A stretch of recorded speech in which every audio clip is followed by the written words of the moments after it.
So I'd like to begin this afternoon by acknowledging that the land on which we have gathered today is the traditional unceded territory of the Algonquin and Anishinaabe people. The Algonquin peoples have lived on this land since time immemorial. We are grateful to have the opportunity to be present in this territory. There are also people from across Turtle Island journeying through virtual means today, from coast to coast to coast, I hope. And so we acknowledge that the ancestral and unceded territory of the Inuit, Métis, and First Nation people that call this wonderful land home. My name is Tanya McLeod, and my pronouns are she, her. I have shoulder length, curly, mostly brown hair, and I am wearing a black blouse and black jacket. So first, Jonathan asked me to just sort of give some background information from the perspective of the Autism Alliance of Canada. So I'm very privileged to have the opportunity to serve on the board of directors for the Alliance. So the first couple of minutes, I'm just going to bring that Alliance background perspective of how we got to where we are today. And really focusing on the Housing Through an Autism Lens Solutions Lab, which essentially was a project that started in October 2022 and ran through to October 2020 and ran till February 2022. And it was funded by Canada Mortgage and Housing Corporation under the National Housing Strategy. So at a high level, the National Housing Strategy envisions that by 2030, everyone will have a home that they can afford and that meets their needs. That's a fairly lofty goal. So when we think about that National Housing Strategy and how we can bring that autism and neurodiversity lens to that, we really need to roll up our sleeves and get some work done and start to take action. So the Solutions Lab, really, what is a Solutions Lab? It really enables a diverse representation of different groups and people to come together to develop solutions or challenges that no one person or group could accomplish on their own. So this Solutions Lab, which was called Housing Through an Autism Lens, was a multi-step process to advance challenges that are typically complex and really looking at systemic issues, and really the need to be informed by the stories of the people in the system itself. So really trying to learn from that lived experience and the realities of everyone involved in that system. So a couple of really important things came out of this work. One of which was really reinforcing that there are challenges across the lifespan. There's a double cliff that they really wanted to reinforce, and that is sort of the transition in early adulthood into housing that is accessible and affordable. And then that second cliff was really during that transition to seniorhood, where for many people, their natural and existing support systems may start to be compromised. So a couple things that came out of the Solutions Lab, which is important to recognize, is that no one size fits all solution for alleviating housing challenges. Like, that's very, very clear. The right solution is diverse as the autistic population itself. And so what they did accomplish over those couple of years was they gathered over 200 stories, and they really had wide participation in what they referred to as sense making. What do these stories tell us in terms of patterns and insights that can inform solutions and action moving forward? Next slide, please. Oh, I guess I have the... now we maybe both did it. There we go. So 4 main solutions came out of this Solutions Lab, and you can find more information online about these things, but I just wanted to highlight the 4 solutions. So the first being a housing blueprint, and you might ask, what's a blueprint? Well, it's really a guide of pulling together a lot of insights around achieving positive outcomes. And really it's 8 key elements or considerations that anyone who is looking at housing through an autism lens should consider while they're developing solutions. Another one is a national network, and we'll talk about that a little bit more in a minute. The third was a policy brief. So this is where the Autism Alliance of Canada really took some leadership and in collaboration with the Sneed Family Foundation, pulled policy relevant insights from the work into a policy brief that could be shared with a variety of decision makers and policymakers to inform and bring that autistic perspective and lens to national housing work. The policy brief is available on the Alliance's website if you haven't already had a chance to digest it. And the last one is a paradigm shift. And this is really so fundamental in so many different aspects of work that members of the Alliance are doing. And it's really trying to build resources, tools, services, insights that truly change assumptions that are restricting adults from participating fully in society, and autistic people and families participating fully in society. So that's another important piece. The national network. So this is one of those solutions where the various stakeholders involved in the Solutions Lab really, they came together, they built some momentum, they identified some things to do, and they really saw an opportunity to have a national housing network maintain that momentum and continue that work forward. And they were really wanting to continue to champion the blueprint and other things out of this work. And often this is the case when something is funded as a project, like what happens when that time-limited project comes to an end. And one of the solutions was that if we could facilitate and generate an ongoing connectivity through a network, then we could continue to maintain that momentum. The hope was that the network would have a shared commitment to sharing perspectives, resources, time, talent, all with this shared objective of improving outcomes in housing for autistic Canadians. And they were looking to have network sessions, if you will, that would be interactive, participatory, and purposeful, really wanting to move beyond conversations into how are we moving forward in purposeful action. So this is where, now switching hats, I'm now here as the president of the Sneeve Family Foundation. So my organization, which is based in Calgary, but is a national organization, gets involved in a variety of things. So we were partners in the Solutions Lab, and we sort of put up our hand and said, okay, but what can we do to move a national housing network forward? And if many in the room may have participated in the National Housing Conference that the Public Health Agency of Canada hosted in November. And one of the things that there was sort of a call for a National Housing Forum. So it's like, okay, well, what is a National Housing Forum? And, what could we do through a networked approach to take steps towards enabling this forum? And so, so what we have decided to do is start with investing in some initial infrastructure to support a network, and specifically a knowledge synthesis and mobilization hub. So we reached out to Carleton University based on excellent work they've done in other areas, particularly in employment, and thought, let's see if they're interested in working with us to build some of this initial infrastructure, particularly around generating and mobilizing content, useful resources, tools, and sort of facilitating that community engagement. So that is starting point, and I will turn it over and you'll hear more about that in a few minutes. But really looking to, what is a network? Like, to me, it's, a variety of intersecting elements that sort of have some sort of common purpose. And this is an emerging network. This network doesn't exist. So my very limited PowerPoint skills have tried to demonstrate to you that what we have in place right now is we have the Sneeve Family Foundation, representing that green in the background, where we are actually committing to taking on sort of that backbone role and that organization that will commit time and talent towards providing that connection to various stakeholders interested in being part of this network.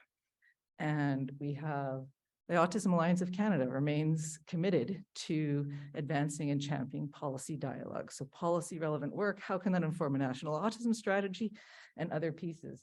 And then we're looking for interest from other community champions, organizations, individuals, families, builders, government representatives, and so on, to connect to the network and help us in moving forward and having this ongoing connectivity.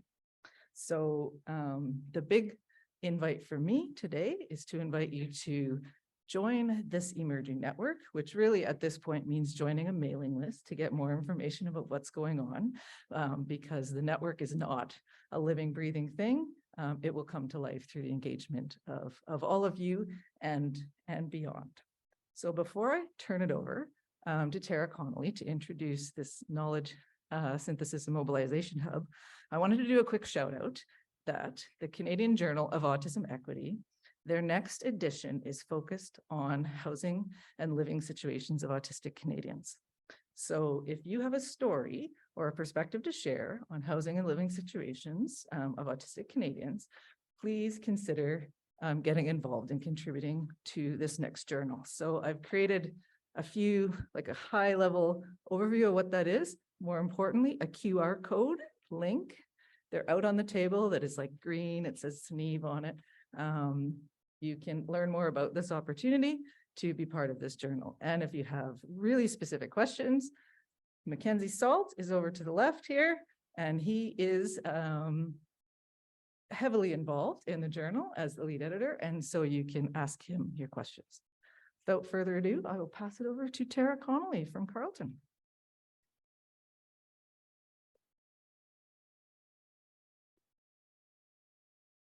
Okay, so I just get to be up here for a few minutes because I want to get you into the real goods of what we're going to be doing today. But, you know, I was reflecting on the great stuff we just heard around post-secondary, and there's lots of interesting work going on. And we continue to talk, though, about how we really need to do this holistically. We need to be really seeing things as a full ecosystem, all the different players, all the different parts. It's really quite essential. And the same thing applies to housing. So we were pretty excited. Oh, I'm so excited. I forgot to introduce myself. Sorry. Hi, I'm Tara Connolly. I have the pleasure of working at Carleton University right now with something called the Accessibility Institute. And we're really lucky to have lots of different projects, this being one of them. This collaboration is a really exciting one because we were approached to say, hey, do you want to be some fuel? Do you want to add some fuel to a network? And let me tell you, you know, it's not an imaginary friend, this network, although I know it not yet existing completely. Just like many imaginary friends, they can be quite magical, right? And I actually think this has a really big possibility to creating some magic together, if you'll allow me to be sort of using that kind of language. Housing is a beast.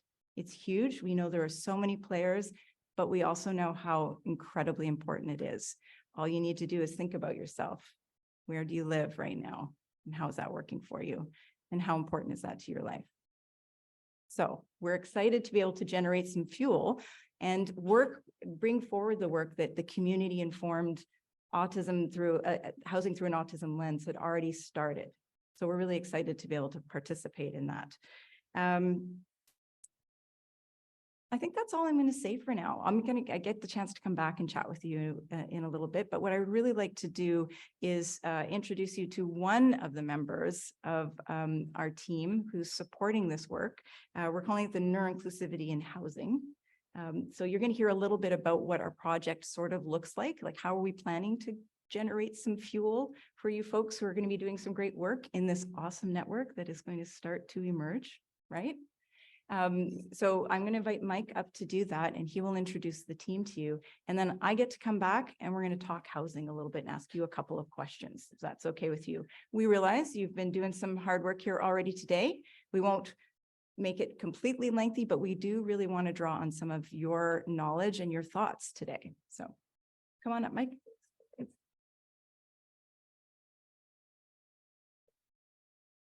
Thanks, Tara. So I'm gonna move to the next slide. Perfect. So my name is Mike Chong, and our team is very excited to start this new partnership with SNEEV. So through this partnership, we want to continue the momentum in autism and housing at a national level. So we want to build on existing knowledge and work in housing and help facilitate collaboration and action across Canada that makes neuro-inclusive housing a priority in our country. So our project objective then is facilitating community-informed knowledge exchange and applied research to move neuro-inclusive housing forward. And for our project, we recognize the positive work that's already been done, and it's important for us to acknowledge how we got here today, as Tanya and Tara introduced, and to take that energy and move it forward.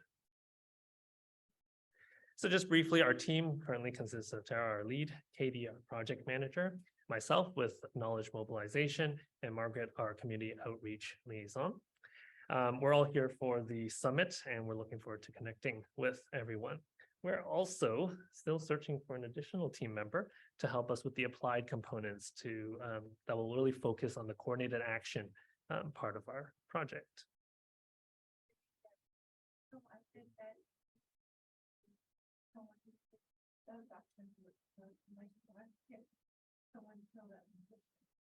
Great, thank you.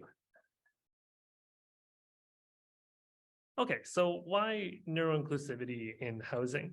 And I think it fits with the breadth of what we're trying to accomplish. In the picture here, we have a map of Canada, and I've overlaid stars on it to symbolize that there's a lot of good, positive work happening in autism and housing. But we recognize that they're often scattered in pockets across the country. And so we're thinking, are we aware of all these positive initiatives? If we are aware, what can be learned or applied from them so that we can use the knowledge and the practices in our own communities. And then even though we might be aware, we need to have a mechanism to engage others. So how can we make those connections to do so? Now, if we aren't aware, then we're likely missing knowledge and practices, and we're likely missing opportunities for collaboration.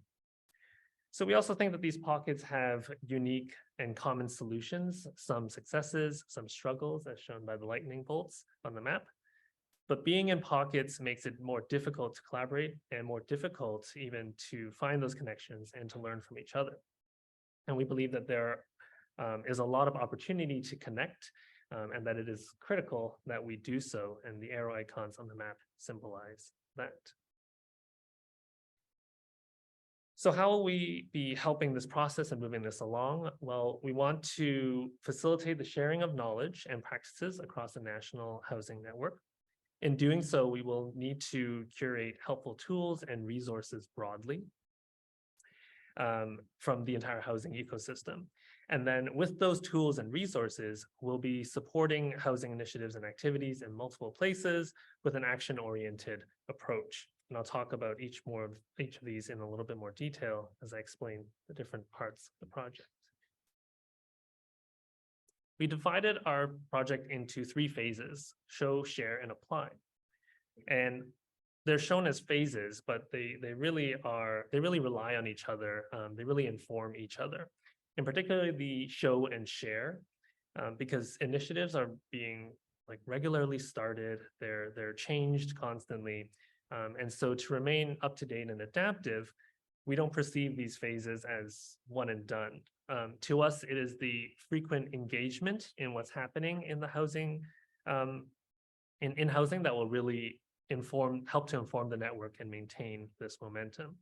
So even when we get to the apply phase, we need to ensure that we're still sharing knowledge, we're still showcasing good practices. So our first phase is to show, and here what we want to do is consolidate and map all the neuro-inclusive housing work that has been done and is being done in Canada. The image here is of a network map with each point representing one activity, one initiative. Some of them are large, some of them are small, and they exist in different places. And they have a few connecting lines. Some have more connections, some have fewer. So when we map this, we want to show the housing ecosystem. We're calling it the housing ecosystem because we recognize that housing needs to incorporate a broad range of roles and stakeholders, from advocates to providers, municipalities, individuals, developers, builders, social institutions, and many more. So by showing this ecosystem, we can draw attention to the possibilities of connections, the opportunities for collaboration, both strengthening existing ones and fostering new ones. We can also show where the network doesn't have a presence. So sort of identifying where some gaps may exist, where we may need more resources, more knowledge, more tools, more engagement. And then all of this supports the larger National Autism Strategy by making explicit the relationships required for accessible and ultimately successful housing. Our next phase is to share. And here we will identify and share actionable practices. The key word here is actionable. So what practices and tools are helpful, useful, and able to be applied in various places? In some situations, it will be very specific, and in others, it will be more general. So drawing from Canadian and international knowledge, we will synthesize these existing good practices into useful resources. We'll make connections to previous research and recommendations. So for example, the HAL recommendations. And with the image here, with the pegs and the connectors, we represent the way we can connect the resources and HAL recommendations together. So for example, when the HAL recommendation states there should be a plan for people to afford monthly rent and utilities, what does that actually look like in practice? And how have existing tools and resources made that element successful? And so when we share these in the broader ecosystem, we can help support a paradigm shift in the conceptualization of autism, because it's not just a standalone resource or tool or suggestion to use by one or a few organizations anymore. It's much broader, and it's grounded in meaningful knowledge, meaningful recommendations, and a way of thinking that resonates with the community. And our third phase is apply. And this slide, this phase is about possibilities for coordinated action. So we appreciate the value of showing and sharing phases, but really importantly, we think this phase is critical to ensure knowledge and practices are put into action. So we want to explore how they work in different places, learn what makes them better, improve their uptake, and finding those opportunities in the network and helping partners make sense of tools and resources. And in this phase, we're leveraging the experience of Carleton and knowledge mobilization and action research to catalyze change, to push policy, and support people and organizations that are doing excellent work. And as is the nature of coordinated action, this phase is being defined and will be redefined because it involves collaborating with partners, being adaptive to possibilities that arise as we start the project. So the blurred image on this slide, with sort of a chaotic blooming network, represents how we think our applied phase can be a springboard for more connections, more action, reach more people and organizations in the whole housing ecosystem. And this is how we will support and fuel the growth of this national housing network. So what can you expect from our project? The first and really fundamental piece of our project is community voice. Community voice will inform all of our project activities, and we are regularly and consistently seeking community input and feedback. And this sort of speaks to the next expectation, which is frequent engagement. We want to engage community partners and find ways to share what we're learning and synthesizing. This will be direct with our partners and also broadly with any people or organizations that would benefit from the resources that we're curating. And from a knowledge mobilization perspective, using multiple mechanisms to share them. So we know that different groups, organizations may need resources presented in different ways. They may need tools in different formats, even if the content remains the same. So by being open to those needs, we hope to serve as a source of actionable evidence to inform the network, inform initiatives in housing and public policy. Through our sharing, we're also going to be making ecosystem connections with individuals, groups, organizations that are currently not part of the network and strengthening those that are. And then lastly, you can expect that we'll be consistently seeking and responding to feedback on the project activities to make sure that we're responsive to what is happening in communities and the ecosystem.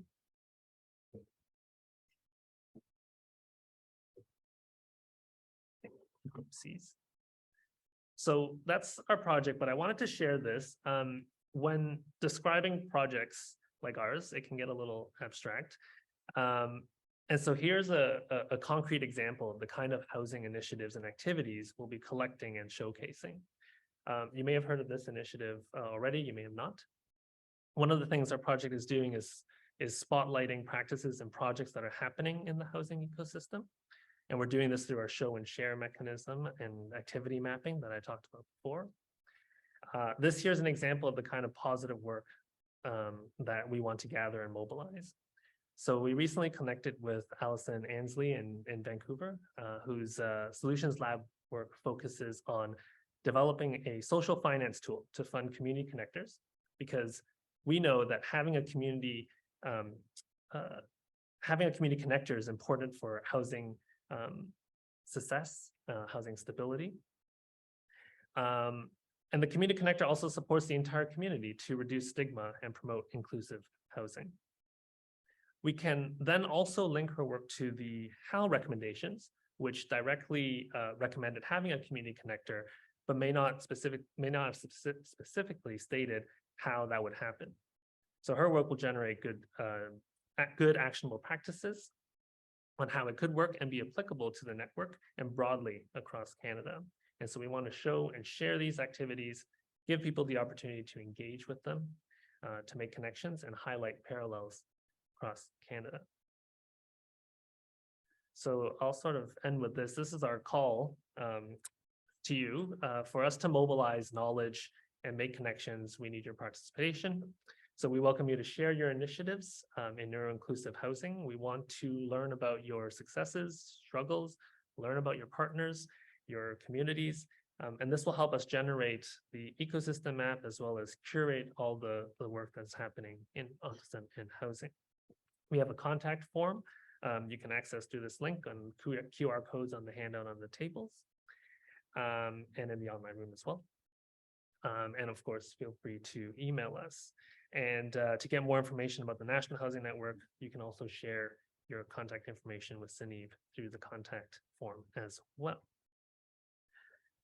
So, are we going to break? Yeah, okay. So I'm just going to move right on into the conversation and learning piece. So just going to describe briefly how this is going to work. So facilitated discussion table at the tables. So we'll have facilitated discussions at the tables and in the online room.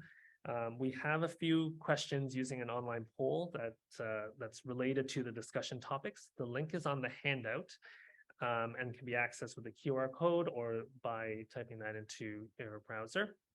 And we'll be posting that in the online room as well. So you can access that on your devices. We'll have a few rounds of small group discussions mixed with the poll questions, and Sinead and Carlton team members will join you online and at the tables to capture all of that. So there are post-it notes similar to the first session, post-it notes, and we'll be jotting down some thoughts. We're going to be using the number 5 and number 6 on the flip chart paper. And that's it for me.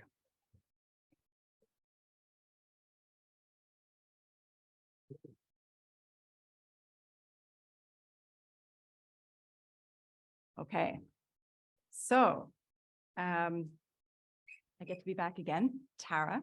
My pronouns are she and her, if we get a chance to talk later on today or throughout the conference.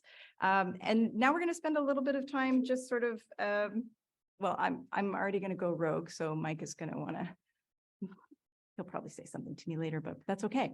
I'm going to do an old school poll right now, if that's okay with you. For those of you who are like myself, you might be taking a minute going like, where am I going to find that? Is there anyone who's struggling with that yet? Is want to be vulnerable and say like it's taking you a minute? So I'm stalling for you. There's a chance to actually do a poll online that Mike has said, but he's getting that set up.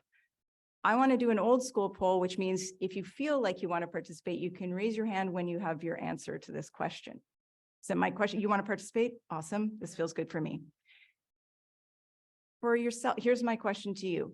Who here knows somebody who's had an experience in housing that didn't go very well, and it was pretty much related to the fact that it was not a good fit for them, or it had something to do with how they are being asked to work in a very neurotypical way? Go for it and give me your answers, and I'll give my answer too. Yeah, okay. So we're kind of confirming for ourselves what we sort of already know, that this is a pretty important issue. And it's also an issue that touches us throughout the entire span of our lifetimes, right? When we're older, the idea of not having housing that's the right fit for us, pretty darn scary. When we're just heading out there into the world, work-wise, school-wise, residents at school, any of those things, that doesn't work out so well. It has huge impacts for us, right?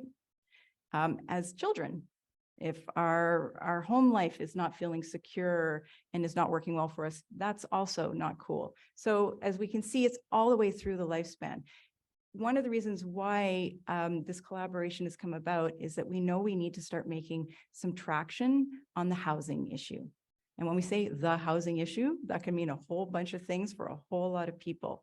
So what Mike was kind of referring to is we definitely want to be gathering some of those experiences, but some of those have already been gathered. Now what we're really excited to do is give people who want to be part of this network, like if you would like to join this network and be a part of it, then we want to give you lots of different things you could do with that. One, you could come and share your experience.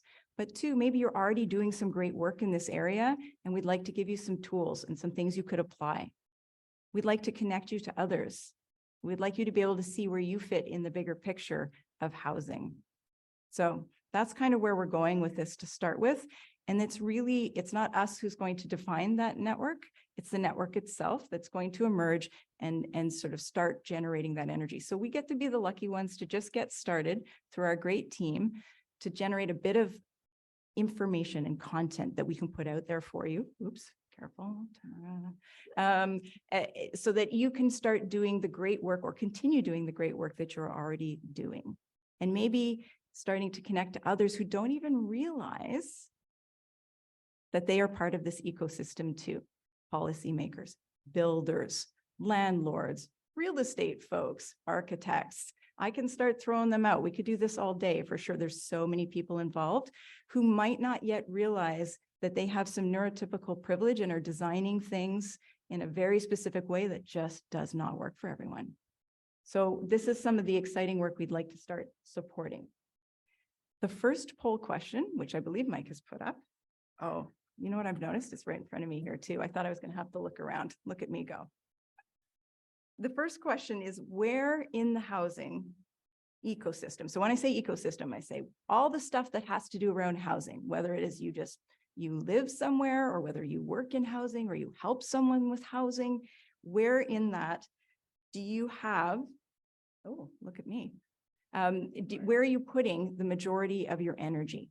So when you go into a poll that's online, you'll see some possible answers that you can give. If you're not participating online, that's totally okay. You could do it later if you want to. You'll have the information. So don't worry if you're sort of like, this is feeling a little much for me today. I've already done some stuff. You could answer it later for us as well too. But as we can see right now, I'm going to just kind of check in and let you know. Advocacy is at 28% right now of people answering. Building new housing, that's interesting. So there's some people there. I'm going to jump right down to the bottom. I want to know what that is. Other. People are saying other. So today when you're answering, we're going to give a little bit of time for some discussions. We're going to give you a question to be discussing. We'd also love to hear from you about that too. So if you're doing some cool work that's in the other category, we'd love to know what that is because we'd love to capture that so that everybody else knows what kind of work is going on too. Because guaranteed, something you're doing that supports housing matters to someone else who's doing something that supports housing.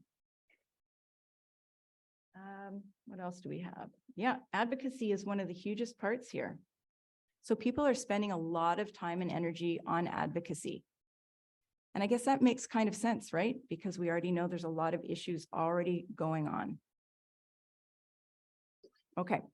So we're now going to spend a little bit of time for you at the tables.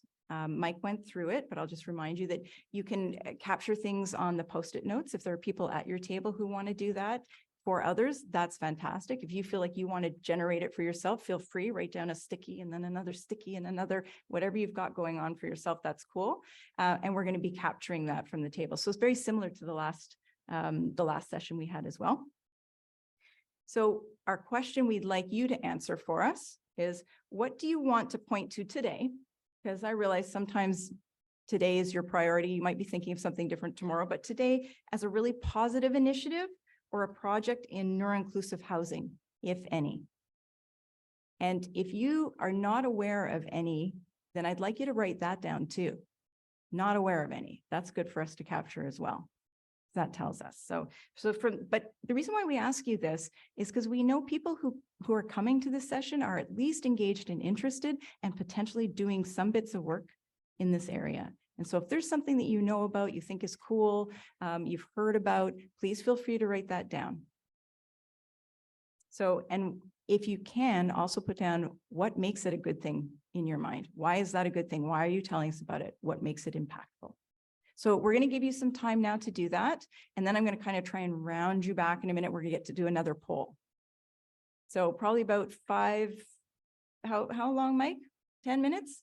About 10 minutes? Okay, perfect. And so my colleagues over here, Margaret and Katie, are also going to circulate around, support you, kind of have some questions, pop into the tables, and then we'll come back together in a few minutes. Sound all right?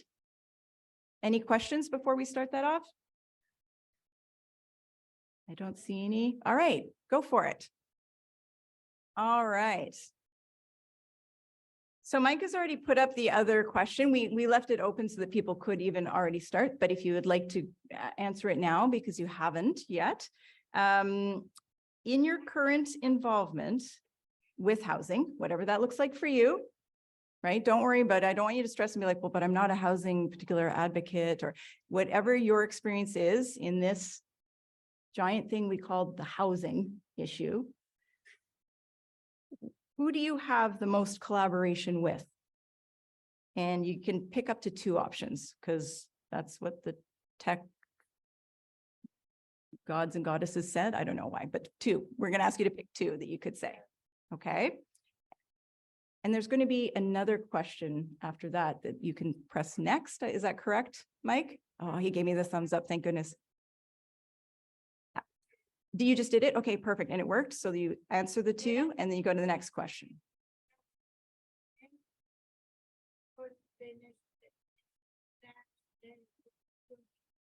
Okay, finish, next, and then you get that. Perfect. So let's see what people are saying right now. So it means in your current involvement with housing, who do you have the most collaboration with? So some people, we've got, it's moving up there. 22% are saying other advocates. So they've got experience. They're working collaboratively with other advocates. Interesting. Nothing with builders, right? So that's really important. Developers. Financial institutions, very little. Is that surprising us? No. So that's important. Like the money issue, like see how there's so many ways that this relates. Housing providers, okay. So where I'm seeing a little bit more here is service providers. So potentially you're either working with other service providers because you are a service provider or because you are requiring service, you're trying to access housing potentially. Had a great discussion over there about, how the challenges and barriers, just like we spoke about it for getting services at post-secondary, services to have pathways into housing and housing that's a fit for us and housing that's safe and secure and that is accessible to us. Those pathways have a lot of barriers that people are trying to navigate, including even just sometimes reaching the person who could support you to navigate that stuff. So that's pretty important. Policymakers is one of them. That's shorter. There's fewer there. That's 8%. Someone else. And I'm not currently involved in housing. Okay, so that tells us who's now potentially people are meaning I'm not in something that says in my title, I'm a housing specialist or I work in a housing service but there's a part of me that feels like if you're figuring out living somewhere, you're invested in housing. Okie doke. So now this leads us to another, you get it, one more discussion. Actually, no, sorry, second question. Is that right, Mike? Okay. We've got a good system going on. He's giving me thumbs up. I'm like, I'm getting the feedback. Okay. So in your current, this was the second for those of you who pressed finish and next. In your current or potential involvement in housing, who do you want more collaboration with? So, I don't know, maybe we'll see builders this time. Yes, we will. Great. We want to see more policymakers. Right? And it's sometimes, policymakers get a tough gig sometimes. We're like, oh, that's dry policymaking. And yet it has so much impact across the system. And that's what we're talking about through this network as well, too. It's folks on the ground getting the chance to do some things, but collectively, and having that collective impact. And that must include policymaking because it has such a system-wide impact. So having policymakers understand that those experiences within the ecosystem is going to be really important. Okay, I don't see the poll anymore, so I'm going to move on from that anyway. Well, there it is. So are you ready to have one more discussion for the afternoon? We have plenty more questions, but we're going to leave it at this last one. I think this probably is enough for folks. We are really happy that you're spending this time giving us your knowledge and your information. We really appreciate it. I'll come back up and wrap up, but I want to reiterate as well what Tanya had said around, think about joining the network, even if it's just to start hearing what's going on as it generates some energy, and you might see some places where you want to really make a difference in that. I had someone speak to me about data collection, and if we're going to make a difference with governments, we need to make sure we're getting the right data. That's an important piece that maybe the network will think is really a part that they want to start generating, all sorts of things that are possible. So I want you to see the potential in this as well. All right. So for our final discussion,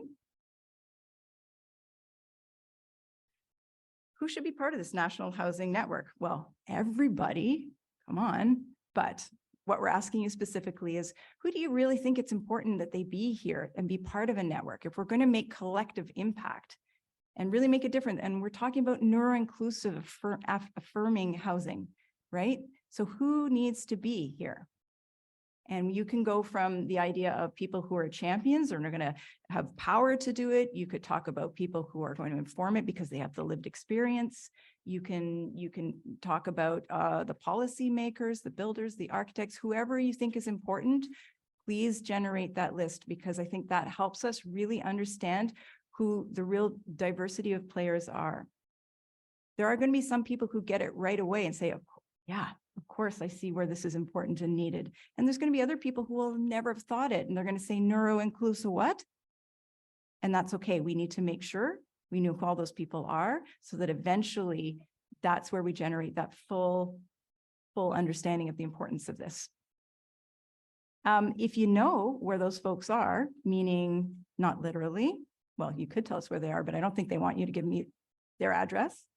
But if you know where they are in the ecosystem, meaning, yeah, those people are usually working in governments, or, well, those are people who are usually in the post-secondary system, and they're actually teachers, and they're teaching people about housing, then you write that down. But the first thing we really want to know is, who do you think needs to be part of this? So we'll give you about five minutes or so. You just go for it. See if you can list as many as you think should be really involved with this. Cool. I'm going to try and draw us back in now. I hope you have generated a nice list of people we need to be capturing and potentially outreaching to. I'm going to tell you something that I've actually, if those of you who know me have perhaps heard this story before, because I say it often, but so I've been in private practice, counseling private practice for many years now.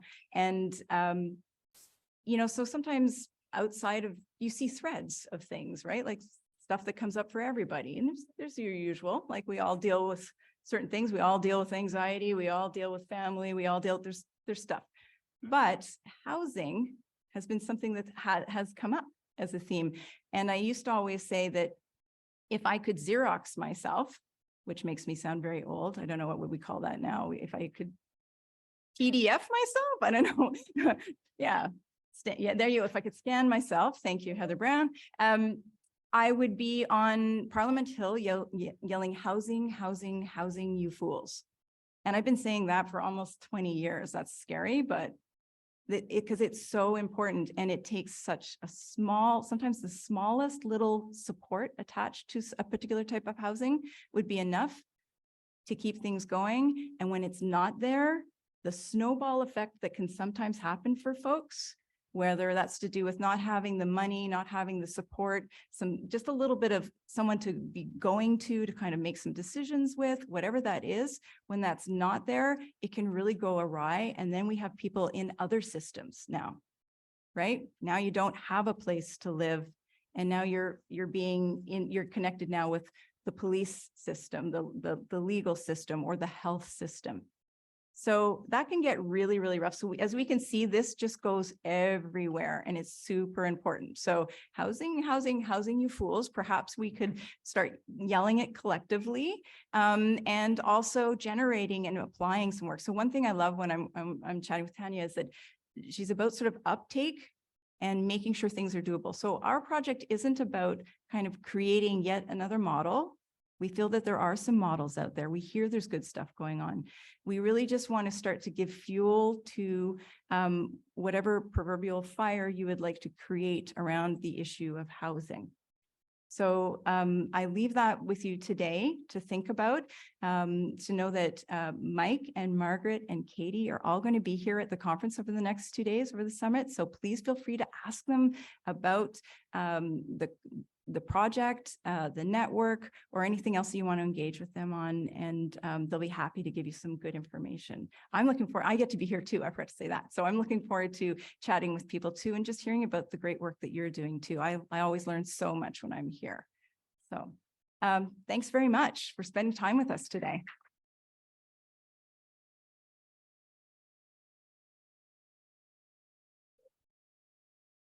So as Tara said, a big thing for me is what action can we take? So here's a couple things that I'll invite people to think about today.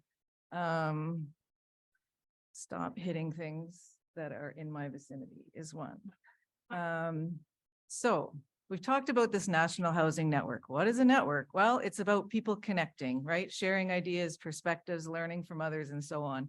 And I would argue that even though I think it was like 30% of people said they're not directly involved in housing in some way, shape, or form, basically my full-time job is connecting with people. And so I have the opportunity to learn about little bits and pieces that are going on. And I was just sitting at a table with wonderful people from the Center for Autism Services Alberta, who I pointed out to them, your Quest for Independence program, which is focused on individual readiness and independence, is something that others would benefit from learning about, because that individual readiness and taking steps towards eventually wanting to make a transition in housing is absolutely fundamentally important. And they're doing wonderful work in Edmonton that they just took for granted. Well, we're a service provider. That's just what we do. But oh, when I point, they're like, yeah. And then the sticky notes started exploding, right? So, I mean, how do you get involved? There's like, I don't know, at least 80 QR codes on different things around the table. But if you go outside the door, there's a green tablecloth and a Sneeve table and these little things that have a house on them. That is also very important, Yvonne. That is the Canadian Journal for Autism Equity. This is what I'm talking about. Lots of QR codes. There you go. It's got a little house on it. If you know how to use a QR code, even I have figured out how to use a QR code. So I have confidence that most people will be able to do it. If not, come ask me.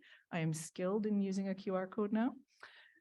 We just want to hear from you. It's not an 80-page questionnaire.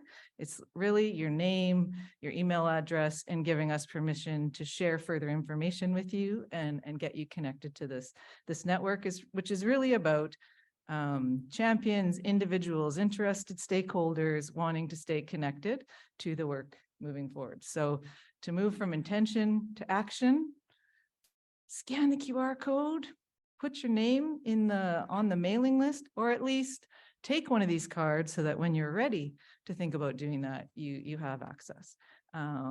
So we want to hear from you. We want to be able to keep people informed, and that is a small action each of you can take today and share it with others. The other thing, another shout out, the Canadian Journal of Autism Equity is a really, really important journal that is trying to provide a platform to elevate, in particular, autistic voices. So if you have a story about housing and living situations that you want to share. The deadline isn't until October. If you want to sort of co-develop something or want to sort of get involved, they want to hear from you by May 20th, and then maybe they can pull some folks together with you. So those are two things. Share it wide. Anyone who you think might be interested, those are two things that you can do to take action today. So we very much look forward to generating some momentum through community and the voices broadly across the country. So maybe I think it still says I have 15 minutes. So I'm going to share one small story to give you an example. So the Sini Family Foundation, our name gets thrown around a lot. What are we doing? Whatever. In Calgary, which is our small physical footprint. That's where we live and work and roll up our sleeves and do direct service. So about 10 years ago, I think it is, somewhere between 6 and 10, I get all lost in timelines. We joined what was called the Community Housing Affordability Collective, which is essentially a group of stakeholders in the city of Calgary really focused on affordable housing.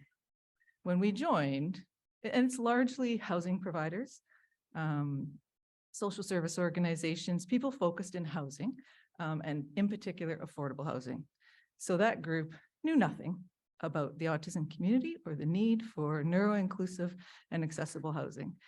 And we were just there sharing information, building awareness, helping them understand.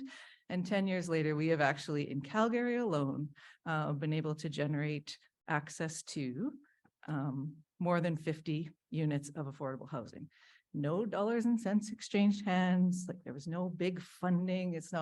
It's really about sharing and building awareness and understanding. And certainly within the affordable housing community, our experience in Calgary is that there has been tremendous interest and uptake and a desire to do what they can to support more opportunities. So, I mean, it did take some time on our behalf to be out there and engaging and developing relationships, but that's really what networking is all about. And it has really produced, it's not a solution for everyone. It's a very focused sort of part of the demographic, but there's more than 50 people who have independent, affordable housing that otherwise wouldn't have had it. So, and it might seem like that's a long time to get there, but it all started with like conversation. So each of you has some sort of span of influence in your own lives, and I encourage you to maybe not shout housing, housing, housing, you fools, but if that works, go for it. But basically initiate conversations. But we truly, through this network, want to continue to build on the momentum of conversation, but take it beyond intent and talking into action. So thanks very much.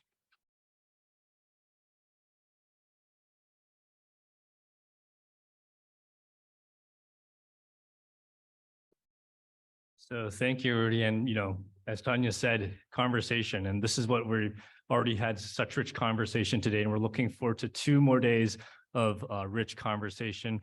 Tomorrow, we'll start at 9:30 sharp. We will have breakfast available outside beforehand. But before everybody goes, we're going to go with the continual QR code theme, just because it's 2023.